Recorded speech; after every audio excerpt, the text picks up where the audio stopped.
В эфире новости, в студии Кристина Якупова. Здравствуйте. В Сунтарском районе Якутии объявлен режим чрезвычайной ситуации в связи с лесными пожарами. Россия возобновляет авиасообщение с Турцией с 22 июня. Пассажиры первого рейса беспересадочного поезда, который отправился из Нижнего Пестяха, прибыли во Владивосток. Режим чрезвычайной ситуации ввели на территории Сунтарского района в связи с действующими лесными пожарами. Распоряжение об этом подписал глава района Анатолий Григорьев. В населенных пунктах начнут вести круглосуточное дежурство и организуют добровольные команды. На сегодняшний день в районе тушат природный пожар в 6 километрах от села Хоро. Эпидобстановка по коронавирусу заставила власти нескольких российских регионов ввести дополнительные ограничительные меры. К примеру, в Хабаровском крае сотрудников предприятий старше 65 лет и беременных сотрудниц перевели на дистанционную работу. В Бурятии до 1 июля закрыли парки, скверы и общественные зоны. Работу учреждений дополнительного образования перевели в онлайн-режим. В Москве и Санкт-Петербурге временно запретили проводить развлекательные мероприятия, приостановили работу детских комнат в ресторанах и кафе. В торговых центрах закрыты фудкорты. Что касается статистики, по данным регионального оперштаба, в Якутии количество заболевших COVID-19 уже не первую неделю держится на одном уровне. Максимальное число инфицированных выявили 14 июня – 94 случая, минимальное – 16 июня – 90 заболевших. Количество ежедневно выявляемых случаев в стране за неделю выросло на треть. Аналогичные показатели фиксировались в октябре прошлого года. У врачей снова увеличивается рабочая нагрузка. Накануне профессионального праздника Ксения Журавлева узнала, как ленские медики работали в самый пик пандемии, и выяснила, как складывается их рабочий день сегодня. Утром уколы, днем таблетки, вечером уколы. 2 раза утром и вечером приходит врач, измеряли температуру и уровень кислорода, в крови. Это все записывалось и сообщалось лечащему врачу. Это интервью Виктор Ильчук давал в июне прошлого года. Вылечиться от короны ему помогли медики Ленской больницы. Тогда пандемия COVID-19 только набирала обороты, и сейчас вирус не отступил. В стационарах инфекционного отделения по-прежнему есть пациенты. Вот так в Ленске выглядит ковидный госпиталь. В этих стенах уже больше года врачи, сменив белые удобные халаты на защитные костюмы, борются за жизнь тех, кто заболел коронавирусом. Год назад небольшие палаты и служебные помещения этого здания были переполнены. На 3 врачей, беспрерывно работающих в стационаре, приходилось до 70 пациентов. За 14 месяцев от коронавируса в Ленске погибли 29 человек. Татьяна Старцева, врач-инфекционист, рассказала, что бороться за здоровье заболевших было непросто. Первый раз сталкиваешься с такой инфекцией, не знаешь, как себя вести, как действовать, как лечить. Если больной начинает задыхаться и не знаешь, чем помочь ему, очень тяжело на это смотреть, конечно.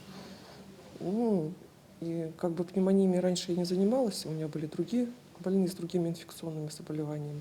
Для меня это все было незнакомо, все страшно. Страшно и немного обидно. Ленчане, переболевшие ковид, уже могли позволить себе прогулки и общение с близкими, а врачи дышали свежим воздухом только у окон инфекционного стационара и районной поликлиники. Как самочувствие у вас? Что беспокоит сейчас? Почками, видимо, это самое. И защемило нерв, видимо. Ежедневно поликлинику в Ленске посещают больше 200 человек. На передовой – врачи амбулаторно-поликлинических отделений. Кроме коронавируса, другие болезни тоже не думают отступать. Наплыв пациентов отражается на повседневных делах медиков. Во благо здоровья других приходится чем-то жертвовать. В общем-то, конечно, тяжело, нелегко.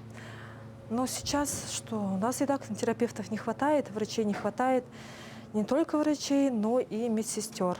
Конечно, да. И бабушке помочь, точнее матери, да и с ребенком тоже пойти погулять, по набережной пройтись. И вообще прогуляться, по парку походить с ребенком. А то времени вообще практически не хватает. Приходишь после работы в 7-6 часов. Надо и домашние дела, в общем. Как-то так.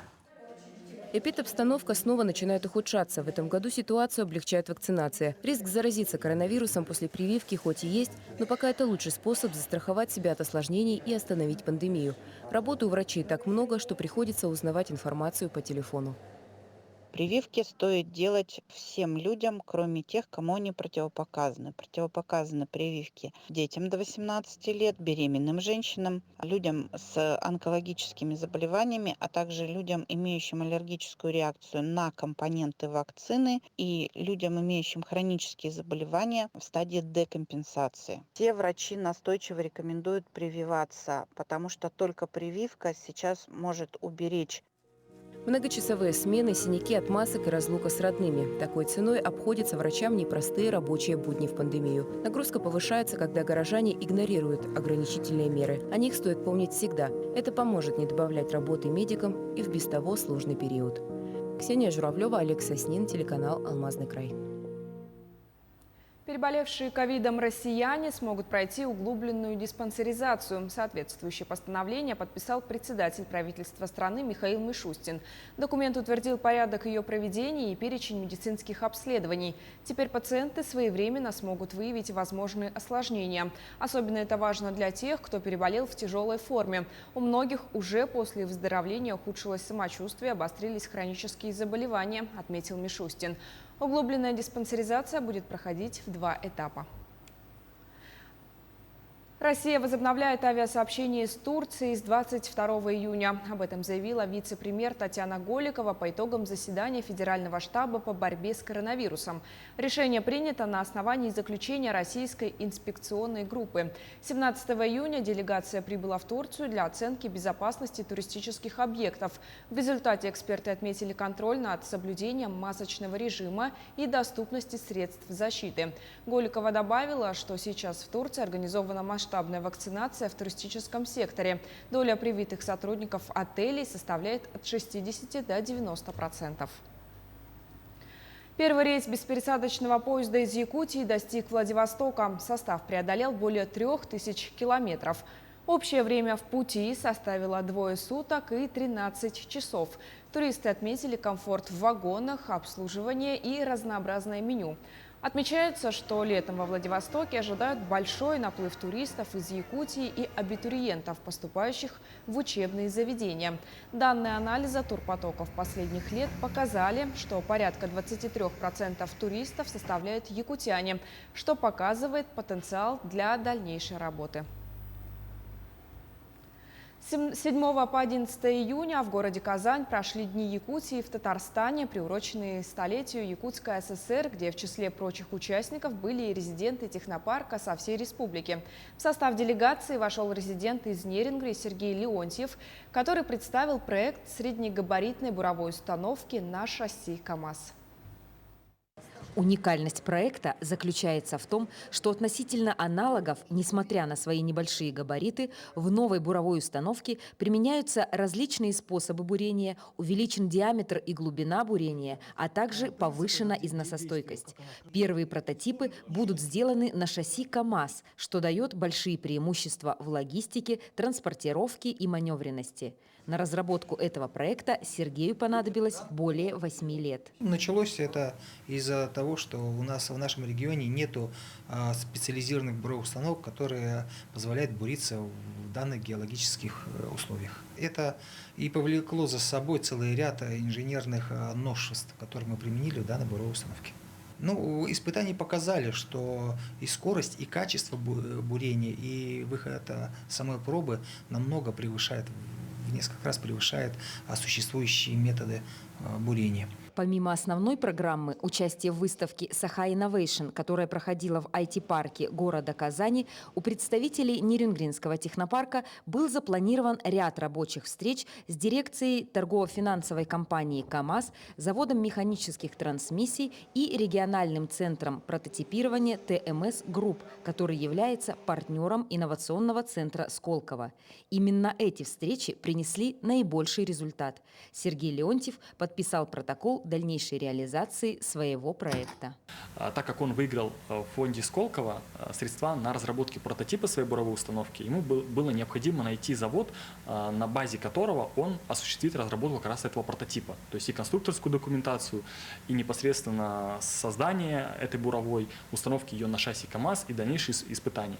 Мы нашли такой завод. Теперь разрабатывается конструкторская документация, и к марту 2022 года должен быть готов прототип этой буровой установки. После прохождения необходимых испытаний буровая будет запущена на серийный выпуск и реализацию. Ирина Кичигина, Захар Головин, Нерюнгри. Начинающий фермер майского наслега Амгинского района Игорь Петров с началом лета перегнал скот на летнее пастбище. Благодаря поддержке местной администрации фермер в этом году построил на участке летник, изгородь и жилой дом. Подробнее в сюжете далее. Глава фермерского хозяйства Игорь Петров в 2019 году по программе «Агростартап» завершил строительство скотопомещения на 50 голов. А в этом году фермер, благодаря поддержке местной администрации, на берегу реки построил летник, изгородь и жилой дом. На сегодня дойных коров у Петровых 33, и за дня в день увеличивается надой молока, что радует хозяев. В прошлом году мы этим же составом коров сдавали максимум 240 литров, а сейчас уже 250 и планируем 300 литров за сутки сдать молока. Единственный наш доход – это молоко на сегодняшний момент. Поэтому в этом направлении мы делаем большой акцент. И здесь есть где пасти, вот здесь вот по берегу. В 15 километров можно вдоль береговой линии спокойно пасти скот, пасать, получать. Как отмечает сам фермер, природа Амги сама по себе очень красивая. А лето здесь длиннее, чем в Центральной Якутии, аж на 2 недели. В будущем Игорь Петрович хочет заняться агротуризмом, где желающие туристы смогут покормить и подоить домашних животных. Подоить коров, покормить коз, свиней покормить, в планах купить пони, индюков завести. Чтобы вот люди приехали, допустим, городские, и дети посмотрели, как люди живут на земле, как работают, питались натуральной продукцией. Помимо этого, Игорь Петрович планирует составить туристические и ягодные маршруты под названием «Русское поле», развивать пчелиную тропу, где можно отведать амгинский мед. Здесь у нас в километре пасека брата. Будем пчелиную тропу развивать, чтобы люди могли пойти на пасеку, отведать своего меда, вообще посмотреть, как процесс идет. Развитие агротуризма в Амгинском районе имеет большие перспективы. В скором времени все желающие смогут не только отдохнуть, но и попрактиковать свои физические силы в сфере сельского хозяйства. Лия Яковлева, Илья Лыткин, НВК «Саха». На этом вся информация к этому часу. Мы следим за развитием событий. Оставайтесь с нами. Берегите себя, не забывайте носить маски в общественных местах.